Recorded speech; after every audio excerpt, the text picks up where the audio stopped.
Fitness പോരാ, അമിതവണ്ണം, എല്ലാ ഫോർമാറ്റിലും കളിപ്പിക്കാനാവില്ല. അങ്ങനെ നീളുന്നു സർഫറാസ് ഖാനെ ഇന്ത്യൻ ടീമിന് പുറത്താക്കാനുള്ള സെലക്ടർമാരുടെ കാരണങ്ങൾ. ജിമ്മിലല്ല, ബാറ്റ് കൊണ്ട് തന്നെയാണ് സർഫറാസിന്റെ മറുപടി.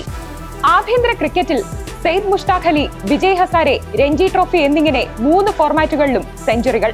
6 പാക്ക് ബോഡിയല്ല മാച്ച് ഫിറ്റ്നസ് എന്ന് സർഫറാസിന് ഇതിലും മനോഹരമായി എങ്ങനെ പറയും? രഞ്ജിയിൽ 61 മത്സരങ്ങളിൽ നിന്നായി അടിച്ചെടുത്തത് 17 സെഞ്ചുറികളും 16 അർദ്ധ സെഞ്ചുറികളും. അതിൽ 5 ഇരട്ട സെഞ്ചുറികൾ. ഇന്ത്യൻ ടീമിൽ വെളിയെത്തിയപ്പോഴും ഭേദപ്പെട്ട പ്രകടനം. എന്നിട്ടും സർഫറാസിനെ കാരണങ്ങൾ കൂടാതെ ടീമിൽ നിന്ന് പുറത്താക്കി. ഫിറ്റ്നസിന്റെ കാര്യത്തിൽ സർഫറാസിന് മുൻപേ പഴികേൾക്കുന്ന ആളാണ് രോഹിത് ശർമ്മ. കാഴ്ചയിൽ ഫിറ്റല്ലെന്നാണ് പലരുടെയും വിമർശനം. എന്നാൽ രോഹിത്തിനോളം മാച്ച് ഫിറ്റ്നസ് ഇന്ത്യൻ ടീമിൽ ആർക്കുമില്ലെന്ന് സഹതാരങ്ങൾ തന്നെ സാക്ഷ്യപ്പെടുത്തുന്നു. ഏകദിനത്തിലെ എണ്ണം പറഞ്ഞ ഇരട്ട സെഞ്ചുറികൾ അതിനുള്ള തെളിവാണ്. സമാനമാണ് സർഫറാസിന്റെയും കരിയർ.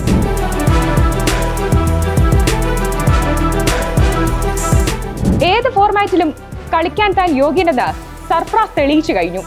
സെയ്ദ് മുഷ്താഖ് അലി 2020-ൽ ആദ്യം സെഞ്ചുറി. പിന്നാലെ വിജയ് ഹസാരെ ടൂർണമെന്റിൽ ഏകദിന ഫോർമാറ്റിലും 100-ലെത്തി.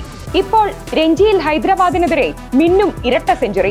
ഇനിയെങ്കിലും ഇന്ത്യൻ ടീമിന്റെ വാതിൽ സർഫറാസിന് മുന്നിൽ തുറക്കുമോ?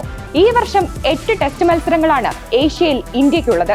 അതിൽ സർഫറാസിന് അവസരമുണ്ടാകുമെന്ന് യാതൊരുവിധ ഉറപ്പുമില്ല. ബെസ്റ്റ് ആക്ടർ ചലച്ചിത്രത്തിൽ മമ്മൂട്ടിയുടെ നായക കഥാപാത്രം ചോദിക്കുന്നത് പോലെ ഞാൻ ഇനി എന്താണ് സാർ ചെയ്യേണ്ടതെന്നാണ് സർഫറാസ് സെലക്ടർമാരോട് ചോദിക്കുന്നത്.